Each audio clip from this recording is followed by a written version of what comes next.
conflict in Kargil was now escalating, with India committing more and more of its much larger forces, extracting an increasing toll on the Pakistani army. And after 2 months of bitter conflict, over 1,000 soldiers were killed. What had started as a covert military operation had become a war, and soon an international nuclear crisis. Nawaz Sharif is now facing a decision. What should I do? So he flies to the United States to meet with President Clinton on Sunday, the 4th of July, 1999. President Clinton raised with Prime Minister Sharif the possibility of this escalating to be a nuclear conflict. He told Prime Minister Sharif that we had information that Pakistan was preparing its nuclear arsenal for possible deployment. He was shocked, I think. I think he acted to me like he didn't really know for sure that had happened.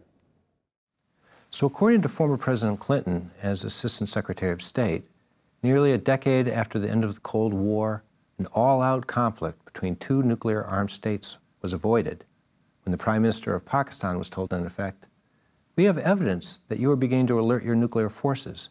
Did you know that?" Apparently he didn't, or at least his confused statements at the meeting with Clinton suggest that, once again, Pakistani political leaders were not in control of the details of a dangerous military operation.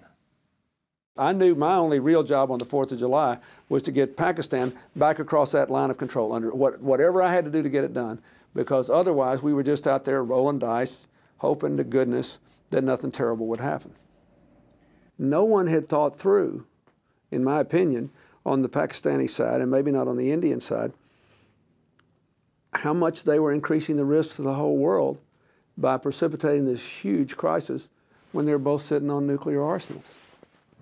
After urgent consultations with his advisors, Sharif agreed to the withdrawal. I had a cordial and fruitful meeting with President Clinton. But all along, until Sharif visited the United States, the Pakistani government had been insisting that they don't have any troops there.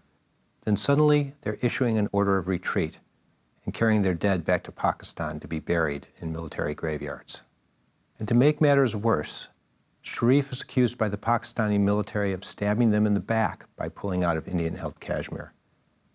This is one of the major causes of friction between Musharraf and Sharif, ultimately leading to a coup just months later. On Tuesday, October 12th, government of Nawaz Sharif was overthrown and replaced by one led by the army chief, General Pervez Musharraf.